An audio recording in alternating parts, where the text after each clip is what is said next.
Ceci est un livre audio autogénéré par Google. Héraclite. Oh. La philosophie. Ouverture philosophique. Collection dirigée par Aline Caillet, Dominique Château, Jean-Marc Lachaud et Bruno Péquignot. Une collection d'ouvrages qui se propose d'accueillir des travaux originaux sans exclusif d'école ou de thématique. Il s'agit de favoriser la confrontation de recherche et des réflexions, qu'elles soient le fait de philosophes professionnels ou non. On n'y confondra donc pas la philosophie avec une discipline académique. Elle est réputée être le fait de tous ceux qu'habite la passion de penser, qu'ils soient professeurs de philosophie, spécialistes des sciences humaines, sociales ou naturelles, ou polisseurs de verres de lunettes astronomiques. Dernière parution. Roberto Miguelez, Rationalisation et moralité, 2011.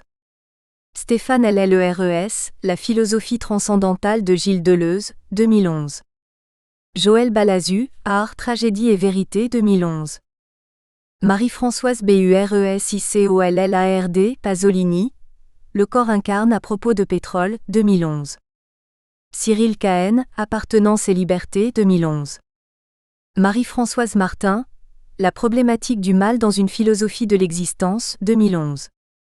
Paul Dubouchet, Thomas d'Aquin, Droit, politique et métaphysique. Une critique de la science et de la philosophie, 2011. Henri de Montvallier, Le musée imaginaire de Hegel et Malraux, 2011. Daniel Arnaud, La République a-t-elle encore un sens, 2011. Quintiliano, Imagination, espace et temps, 2011. Quintiliano, La perception, 2011. Mbere-Quintiliano, Imagination, espace et temps, 2011. Mbere-Quintiliano, La perception, 2011. Pascal Godet, Kant et la fondation architectonique de l'existence, 2011. En 1951, le peintre Nicolas de Staël écrit à sa sœur: « J'ai besoin d'élever mes débats à une altitude unique. Ne fût-ce que pour les donner en toute humilité. Et cela implique beaucoup de familiarité avec tout ce qui se passe dans le ciel. Va-et-vient des nuages, ombre, lumière. 1. Je remercie affectueusement Boris et Amalric Corrier pour leur attentive relecture du manuscrit, accompagnée de pertinentes remarques. Héraclite. Figure hiératique. Dressée au milieu de nos platitudes cataloniques. Je n'ai pas trouvé la philosophie par Héraclite. J'ai trouvé Héracite par la philosophie. Le plongeur des liens 2. Introduction. Soleil, soleil. Faute éclatant. Paul Valéry. L'oiseau d'Athéna prend son envol. Quand paraît l'obscur, 3. Introduction. Comment attirer l'attention sur la singularité d'Héraclite, sans donner dans la grandiloquence? J'espère y parvenir en m'autorisant de la rigueur terminologique de Kant. J'affirme alors simplement que la parole du sage d'Éphèse atteint au sublime. 4. Les deux livres formant la première partie de la critique de la faculté de juger, qui couronne l'entreprise critique de Kant, sont intitulés Analytique du beau et Analytique du sublime. Le philosophe allemand y définit le beau comme suit. Est beau ce qui plaît universellement sans concept. Quant au sublime, fauteur des critiques souligne que sa définition ne peut être que nominale. Nous nommons sublime ce qui est absolument grand. Et Kant précise, est sublime ce qui, par cela seul qu'on peut le penser, démontre une faculté de Pam qui dépasse toute mesure des sens. Affirmant que l'Éphésien atteint au sublime, j'outrepasse la limite assignée par Kant à l'expérience possible. Mais c'est à dessein que je le fais puisque le logo d'Héraclite est transcendant. 5. Bien accueilli par Socrate, Héraclite a été fustigé par Platon, avant que son logo ne soit submergé par la logorée d'Aristote, comme dit Jean Bouchard d'Orval. Le philosophe ionien inspira ensuite les stoïciens, dont l'empereur romain Marc Aurèle, puis il disparut dans son clair-obscur, d'où il ne sera exhumé qu'au XIXe siècle. S'il n'a peut-être jamais été vraiment compris, Héraclite a néanmoins fasciné les penseurs exigeants. À preuve, on citera deux d'entre eux, par-delà bien et mal. Socrate, auquel Euripide demandait son avis à propos du livre de l'Éphésien. Ce que j'ai compris est excellent, aurait répondu l'Athénien. Et ce que je n'ai point compris l'est sans doute aussi, mais il y faudrait presque un plongeur des liens. 6. Nietzsche, qui remarquait ceci dans un contexte évoquant Héraclite. Les plus grands événements comme les plus grandes pensées, mais les plus grandes pensées sont les plus grands événements, sont compris le plus tard. Les générations qui sont leurs contemporains ne vivent pas ces événements, leur vie passe à côté. Il arrive ici quelque chose d'analogue à ce que l'on observe dans le domaine des astres. La lumière des étoiles les plus lointaines parvient le plus tardivement aux hommes, et avant son arrivée, les hommes nient qu'il y ait là des étoiles. Plus petit qu'eux, combien faut-il de siècles à un esprit pour être compris, plus grand qu'eux. C'est aussi un critère. On peut l'utiliser pour établir une hiérarchie souhaitable, pour l'esprit aussi bien que pour l'étoile. 7. Héraclite d'Éphèse. De son vivant déjà Héraclite ne laissait pas ses contemporains indifférents. L'attrait suscité par l'ésotérisme de ses écrits ajouta au mythe du génie incompris au point qu'il est malaisé de démêler, dans la figure de ce philosophe, ce qui revient à l'histoire et ce qui relève de la légende. Les principaux renseignements biographiques sur Héraclite nous viennent de la compilation de Diogène Laërce, IIIe siècle de notre ère, intitulée « Vie et sentence de philosophes illustres ». Plus de 7 siècles, soit bien davantage que la durée de l'Empire romain d'Occident, sépare donc le biographe de son personnage. Mais les fragments d'Héraclite eux-mêmes sont une source historiographique de première main, puisque le philosophe fustige souvent les modes et les valeurs ayant cours à son époque, évoquant aussi plusieurs prédécesseurs illustres. Selon ces sources, il est établi qu'Héraclite vivait à Éphèse, en face d'Athènes, mais sur le rivage oriental de l'Égée. Il serait né vers 550 et aurait vécu jusque vers 480 avant Jésus-Christ. Héraclite était donc contemporain du Bouddha, de Lao Tse, l'auteur présumé du Tao et de Confucius. Quelle constellation! Il aurait même pu rencontrer un Zarathustra vieillissant, mais il n'était déjà plus de ce monde qu'en naquit Socrate, en 470 avant Jésus-Christ. La tradition brosse le portrait d'un personnage altier et farouche qui ne se reconnaissait aucun maître et affirmait tout savoir. Surnommé l'Obscur, on prétend que c'est à dessein qu'il a composé son ouvrage dans un style sibyllin afin qu'une forme trop accessible ne le livrât point au dédain du vulgaire. Ce serait pour cette raison aussi qu'il l'aurait confié à la garde des dieux, en le déposant dans le temple d'Artémis. Vers la fin de sa vie, il se serait lui-même retiré dans l'enceinte du grand temple, jouant avec des enfants et répondant par énigmes ou par des invectives à ceux qui le questionnaient. Quant aux circonstances de sa mort, on rapporte qu'atteint d'hydropisie, il aurait demandé aux médecins s'ils pouvaient transformer des pluies en sécheresse. Face à leur incapacité, il se serait couvert de boue et étendu au soleil. Certains allèguent qu'il serait mort ainsi, d'autres que, méconnaissable sous son cataplasme boueux, il aurait été dévoré par des chiens. Les anecdotes à propos de sa mort montrent ce qu'il faut penser de cette biographie doxographique. Toutes ces circonstances apparaissent en effet comme des mises en scène à partir d'une interprétation triviale des fragments. Héraclite n'oppose-t-il pas la morbidité de l'âme humide à la vitalité de l'âme sèche? Il évoque aussi l'inintelligence des médecins, la relativité de toutes choses, la boue, la paille, l'eau salée, etc. Les chiens qui aboient face à ce qu'ils ne connaissent pas. En somme, Héraclite mort, c'est la revanche de la foule qu'il a durement fustigée pour sa compréhension superficielle. Mais c'est aussi la confirmation de la justesse de son jugement. Héraclite aurait écrit un, sinon plusieurs, livres. À l'époque, on écrivait généralement sur papyrus ou sur cuir. Le livre de l'Éphésien était sans doute un rouleau de papyrus, comme le suggère cette recommandation rapportée par Diogène Laërce. Ne déroule pas à la hâte le volume d'Héraclite l'Éphésien. Car le sentier est ardu, ténèbres, obscurité, le noir. Mais si un guide t'y initie, alors ce sera le soleil. Ce livre portait-il un titre, et si oui, lequel? La symphonie fragmentée du philosophe ionien se suffit à elle-même, mais le titre aurait fourni une indication intéressante sur la manière dont l'auteur situait son œuvre. Selon Diogène Laërce, le livre était intitulé De la nature. D'aucuns, toujours d'après Diogène, prétendaient que l'ouvrage s'intitulait Muse et d'autres autrement. Le titre de la nature était usité généralement par les anciens pour désigner les œuvres des philosophes, ou des physiciens comme on les qualifiait alors, le mot « physis » ayant une signification bien large et fondamentale que son dérivé moderne. Pour ma part, je considère que le titre Muse est le plus vraisemblable. On voit mal en effet pourquoi la tradition l'aurait retenu, puisqu'il ne peut être tiré des fragments. Et ce titre s'accorde avec ce que l'on sait d'Héraclite, homme au caractère fier, parfaitement conscient de la valeur de son discours, et préférant finalement le tête-à-tête avec les signes divins à la médiocre faculté d'écoute de ses semblables. Du reste, Platon semble accréditer cette présomption tandis que dans son dialogue Le Sophiste, il vise les héraclitisants en fustigeant certaines muses vociférantes d'Ionie. La philosophie. Pendant longtemps on a identifié la civilisation grecque avec l'épanouissement du classicisme à Athènes, au Ve siècle.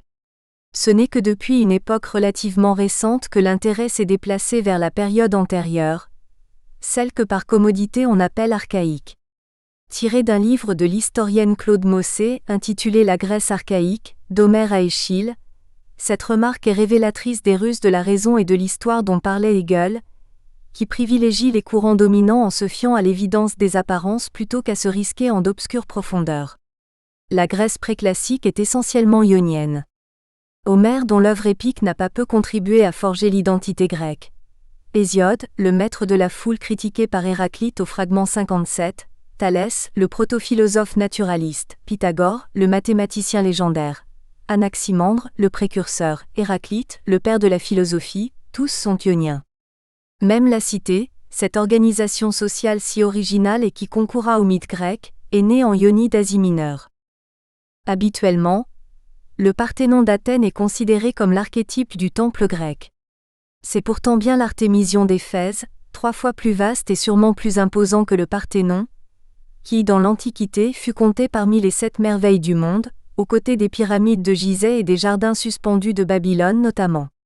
En philosophie comme dans l'architecture monumentale, on commence de s'aviser qu'avant Athènes, il y a Éphèse. Pour ce monde ionien brillant et prospère des 7e et 6e siècles avant Jésus-Christ, Athènes et la Grèce occidentale importent peu. Pas une seule fois Héraclite ne mentionne la cité d'Athéna, ou des personnalités non ioniennes dans les fragments qui nous sont parvenus. Dès la fin du VIe siècle, la pression des voisins de l'Est, lydiens puis perses, ainsi que les cycles de l'histoire inverseront les courants de l'influence grecque au profit des rivages ouest de l'Égée, d'Athènes plus particulièrement. Mais ce que recueille la Grèce dite classique, c'est une civilisation déjà sur le déclin. Le temple d'Artémis à Éphèse. Reconstitution. Si l'on considère que l'être est l'objet même de la philosophie, Heidegger prétend que, à peine entrevu, il fut oublié. Une fois cependant, au début de la pensée occidentale, l'être du langage est apparu, le temps d'un éclair, dans la lumière de l'être, concède-t-il. Une fois, lorsqu'Héraclite pensa le logo. Se pourrait-il donc que la philosophie se soit si précocement, et si durablement fourvoyée ? Un tel égarement suppose d'abord qu'Héraclite n'ait pas été compris, et ce fut bien le cas. Il requiert ensuite que la philosophie se soit établie sur une base qui fût aussi obnubilante qu'universelle. Et tel fut aussi le cas avec la fascination suscitée par les temps, objet d'une logique des apparences, soit de ce que l'on désigne aujourd'hui comme phénoménologie. C'est ainsi que, après son aurore, la philosophie n'a cessé de creuser le gouffre l'éloignant de son fond. Et se penchant sur cet abîme, de s'extasier de sa profondeur, qui ne mesure pourtant que l'obstination du tâcheron ébahi par son travail herculéen. Inspiré peut-être par les muses, Héraclite s'est d'emblée engagé sur la voie juste. Il est vraisemblable que son intuition a été favorisée par le symbolisme, qui avait encore droit de cité à l'époque. Contrairement aux idées de Platon, et a fortiori à l'abstraction logique d'Aristote, le symbole préserve la vie du concept, comme dira Hegel. Le symbolisme des 4 éléments par exemple, suggère une conception structurelle au sein de laquelle les parties et le tout, mais aussi le fait et la forme se recueillent mutuellement pour dire le fin mot de toute chose. Pour Héraclite, la loi universelle est le duel, conflit polémos de toute chose et le père de tout le roi, affirme-t-il au fragment 53. La philosophie tout entière peut alors être développée à partir d'une telle prémisse. À titre de question, fait questionnant ou quête, le conflit est du reste expérimenté par l'homme comme un vécu effectif. De fait, le polémos d'Héraclite peut être assimilé à ce que nous appelons aujourd'hui existence, que j'écris parfois existence pour souligner la nature problématique, conflictuelle, de cette situation. Et puisque l'existence est universelle, sa mesure est le même. Forme analytique par excellence, le même produit dès lors une méthode, mot dont l'étymologie renvoie à un cheminement, permettant de s'engager d'un pas assuré sur la voie de la connaissance. C'est ainsi qu'en ne s'autorisant que du conflit et de la forme qu'il implique, le même, soit de notre situation effective, Héraclite parvient à résoudre méthodiquement l'équation métaphysique. L'Éphésien nomme logo cette résolution, qui traduit moins l'atteinte d'une fin quelconque que la fin du cheminement. Les sources. Le livre d'Héraclite a disparu. Dans l'incendie de l'Artémision en 356 avant Jésus-Christ, Alexandre le Grand voit le jour cette année-là ou en d'autres circonstances. Mais des copies avaient dû en être prises, puisque dans l'Antiquité déjà, l'Éphésien est assez souvent cité. Tout comme Homère a eu ses Aèdes, fort heureusement pour nous, divers amateurs compilèrent les opinions des anciens philosophes. Le premier de ces doxographes fut Théophraste, 372 à 288 avant Jésus-Christ, qui succéda à Aristote à la tête du lycée. L'œuvre de ce pionnier est elle-même en grande partie perdue, mais d'autres compilateurs s'inspirèrent de son exemple et transmirent pêle-mêle des sentences puisées soit à la source originelle soit dans les travaux de leurs devanciers 8. Au cours des premiers siècles de l'ère chrétienne, maints auteurs citèrent des aphorismes d'Héraclite, qui pour étayer son propos, qui pour marquer sa différence. C'est par ces voies détournées que nous sont parvenus la plupart des quelques 140 fragments attribués à Héraclite. Une recherche systématique de ces perles, enserrées dans leur gangue doxographique, a été entreprise au XIXe et XXe siècle, donnant lieu aux éditions de Schleiermacher, 1808, Bywater, 1877 et Diels, 1903. Depuis, de nombreuses traductions et exégèses commentées ont été consacrées aux fragments d'Héraclite. Mais n'est pas Héraclite qui veut. Le philosophe ionien fait preuve d'une maîtrise exceptionnelle, la justesse du fond n'ayant d'égal que celle d'un style rendant la richesse des images avec une concision sans pareille. La difficulté même des fragments fut garante de la fidélité de leur transcription. On ne s'aventure guère à modifier ce que l'on n'est pas sûr de bien comprendre. On observe d'ailleurs que les quelques fragments transmis par d'illustres penseurs, Platon, Aristote, sont souvent interprétés et semblent moins fiables que ceux cités par des auteurs moins fameux. Par chance, ces dernières sources sont les plus nombreuses et les plus significatives, de sorte que, tant par leur quantité que par leur qualité, les documents permettent de restituer la parole d'Héraclite d'une manière tout à fait satisfaisante. Cependant, avec l'Éphésien, le problème réside moins dans la restitution de son discours que dans celle de sa pensée. Car si Héraclite pense autrement, c'est à partir de l'autre surtout qu'il pense. Il en va donc un peu de son logo comme de la quête spirituelle. Si l'on ne trouve jamais ce que l'on cherche, il arrive que l'on trouve parce que l'on cherche, s'il n'espère pas, il ne trouvera pas l'inespéré, car il est indécelable et inaccessible, 18-9. Et le cas échéant, que trouve-t-on ? Non pas pourquoi il y a quelque chose plutôt que rien, la question fondamentale de la philosophie selon Heidegger, mais peut-être, que le fleuve s'écoule, tranquille, et que les fleurs dispensent leurs couleurs, confère le 9e tableau de l'allégorie des taureaux dans la conclusion. Si donc, par la grâce d'une écoute attentive et réfléchie, on atteint soi-même au logo, on s'avise qu'il n'est que le reflet du parcours accompli. Mais ce reflet n'est pas rien puisqu'il vérifie la maxime delphique, « Connais-toi toi-même ». Et qui se connaît ainsi n'est plus en quête de quoi que ce soit, il est, purement et simplement. Héraclite, je suis m'étant cherché moi-même, 101. Parce qu'elle n'est pas encore bridée par les catégories logiques qui nous sont familières depuis Aristote, la pensée d'Héraclite est assez déroutante. Loin d'être une faiblesse, cette licence concourt à l'originalité et à la force du discours. Mais pour qui prétend rendre la singularité d'une telle parole aussi fidèlement que possible, le commentaire lui-même achoppe à l'écueil de l'étrangeté. Dans le but d'atténuer cette difficulté tout en présentant les fragments d'Héraclite en premier, je suggère de lire d'abord le chapitre logo qui suit les fragments. Cette propédeutique à l'écoute du logo devrait permettre au lecteur de mieux apprécier les fulgurances de l'obscur philosophe. À l'écoute. Prenez garde à votre façon d'écouter. Car il sera donné à celui qui a reçu. Mais à celui qui n'a pas reçu, même le peu qu'il a lui sera enlevé. Évangile Marc 4,25. Contre ce désespoir de la réponse toute prête qui ne s'adresse qu'au charbonnier de la foi, il y a plus que de l'espoir, il y a cette ambition de la connaissance. Ce sont les croyants qui manquent d'espoir. Ils devraient savoir que si on ne peut prétendre décrire l'inconcevable, on peut le connaître. 10. Une constellation. Froide d'oubli et de désuétude. Patent. Qu'elle n'énumère. Sur quelques surfaces vacantes et supérieures.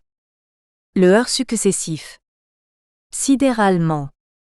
D'un compte total en formation, 11. Avertissement au lecteur. À première vue, c'est d'abord à une traduction commentée des fragments d'Héraclite que nous avons affaire dans ce livre, laquelle serait suivie de commentaires philosophiques généraux. En fait, il ne s'agit pas vraiment d'une traduction, puisque l'auteur ne connaît pas du tout la langue grecque, pas plus que le dialecte ionien dont usait Héraclite. Je prétends pourtant que la traduction française des fragments ici présentés est l'une des plus fidèles et des plus justes qui soient. Pour comprendre Héraclite, l'interprétation compte au moins autant que la traduction linguistique. Le fragment 1 en fournit d'emblée un exemple. Blâmant les pseudo-experts qui cessaient à philosopher comme lui-même, Héraclite ne prétend pas pour autant être capable du logo, dont il vient d'asserteur en vérité que toujours les hommes restent incapables. Qui donc réduit la comparaison de l'Éphésien à une opposition oui-non, vrai-faux. Capable-incapable du logo, atteste par là même qu'il ne comprend pas le philosophe sur ce point crucial. Bien peu nombreux pourtant sont les interprètes qui considèrent que, dans ce fragment notamment, Héraclite se sait et se dit incapable du logo. Le rapport entre le tout déterminé, la dualité, le duel, le conflit 53 et 1 est bien sûr fondamental chez Héraclite. Mais ce rapport emblématique ne se pose pas sur le mode logique et binaire du oui-non, bien plutôt suivant un processus de purification, du type besoin-satiété 65, désir-plénitude, question-résolution, jusqu'à la pure transcendance. S'il est vrai que l'on peut trouver, chez Héraclite, maintes analogies avec la sagesse orientale, notamment avec l'hindouisme et le bouddhisme, mais aussi avec le christianisme et diverses mystiques, surtout dans cette application à rétablir un voisinage, voire une familiarité entre macrocosme et microcosme, entre le divin et l'humain, il n'en reste pas moins qu'avec l'Éphésien c'est de philosophie qu'il s'agit. Et cela n'est pas sans importance. Pour qualifier ma transcription des fragments et ma présentation d'Héraclite, je trouve que la formule traduction philosophique est appropriée. Mais le plus juste serait de présenter les choses comme elles se sont passées. Avant de connaître l'Éphésien, il y a plus de 25 ans, j'ai écrit un ouvrage, non édité, intitulé « La relativité absolue ». Ce livre comportait déjà les bases de la critique spéculative, c'est ainsi que je désigne ma conception, notamment l'inférence de cela. Découvrant alors Héraclite, les similitudes sur divers points névralgiques me frappèrent d'emblée. Ayant approfondi la réflexion, je reconnus bientôt une parenté de perspectives, de méthodes et de résultats très remarquables. Mais diverses questions restent posées. Par exemple celle-ci, pourquoi la doctrine d'Héraclite présentée dans ce livre ne peut-elle être tirée des seuls fragments, donc des mots mêmes de l'obscur philosophe ? Je pense que cela tient au fait qu'à l'époque d'Héraclite, il y a 25 siècles, le langage véhiculait des engrammes symboliques qui endossaient la condition humaine, ce qui n'est plus le cas de la logique actuelle, confère la citation de Osho-Rajneesh, page 164. Le problème impliquerait donc le langage, et non pas seulement la langue. Mais pourquoi ma traduction philosophique échapperait-elle à ce problème ? D'abord parce que je recours à une hyperlogique, la méthode du même se substituant au principe de contradiction qui sous-tend la logique. Ensuite parce que la philosophie forme une cohérence totale. Or le tout spéculatif est auto-référent. Il comprend sa réalité et sa vérité. Encore fallait-il que cette philosophie concordât avec celle de l'Éphésien. Ici également c'est le tout critique qui est la clé, car il n'y a qu'un seul tout un. La concordance atteste donc qu'Héraclite est bien le fondateur de la philosophie, d'une part, que la critique spéculative est bien une réinvention de la philosophie d'autre part. Quant aux conséquences résultant de ces constats, elles peuvent être considérables, tant pour les leçons à tirer du passé que pour les perspectives d'avenir. Mais la philosophie a moins à voir avec l'histoire qu'avec l'origine et la fin dans le sens où le Vedanta est présenté comme la fin, l'accomplissement des Védas. Les fragments d'Héraclite. Les fragments d'Héraclite. Les fragments sont présentés dans l'ordre canonique, dont on sait qu'il repose sur l'ordre alphabétique des citateurs dans la compilation de Diels Krantz, hormis pour les deux premiers. Le premier ouvrait, semble-t-il, le livre d'Héraclite, et pour quelques autres retrouvés ultérieurement ou dont l'authenticité a été établie après que la classification de Diels Krantz se fut imposée. Certains auteurs regroupent les fragments différemment, prétendant proposer sinon un ordre plus conforme à l'œuvre originale, du moins un ordre qui soit plus logique. Pour ma part, je trouve que non seulement on ne gagne rien à une telle ordonnance, mais que l'on perd beaucoup. Hormis le fait que l'ordre habituel facilite la comparaison entre les diverses traductions, un classement différent attire immanquablement l'attention sur son propre dessin, ou sur les thèmes ainsi mis en évidence.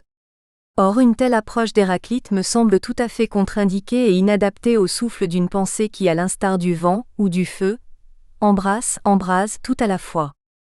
Héraclite écrivait sans ponctuation, probablement parce que cette mesure du texte était encore peu usitée à son époque, mais aussi parce que le sens doit ressortir du choix et de l'arrangement des mots. J'ai tenté de respecter tant bien que mal cette option dans la présentation des fragments. Pour la traduction des sentences de l'Éphésien comme pour les commentaires, le point de vue se veut critique, privilégiant une cohérence structurelle en vertu de laquelle tous les fragments s'accordent et se précisent mutuellement. Dès lors, et même si le logo d'Héraclite est transcendant, l'interprétation n'est pas affranchie de l'exigence de rigueur, bien au contraire. J'ai souligné de nombreux fragments par une citation, tirés souvent de la Bhagavad Gita 12 et du Tao. Les citations de la Gita sont puisées dans la superbe traduction d'Alain Porte, confère la bibliographie. Par ces références orientales, j'ai voulu montrer que si le rapport un tout homologué par le logo d'Héraclite n'a guère d'équivalent dans la culture de l'Occident, il trouve une singulière consonance dans la sagesse de l'Orient, tout en satisfaisant aux réquisites méthodologiques spécifiant la voie occidentale, la philosophie. Un tel accord suggère que le symbolisme originel, souvent étayé par les 4 éléments, était bien plus riche et ouvert que la logique étriquée fondée sur les temps. Je ne saurais faire mieux ressortir cet étiolement qu'en citant cette forte remarque de Hegel. À ce dont l'esprit se contente, on peut mesurer la grandeur de sa perte. 1. En vérité, de ce logo qui est. Toujours les hommes restent incapables.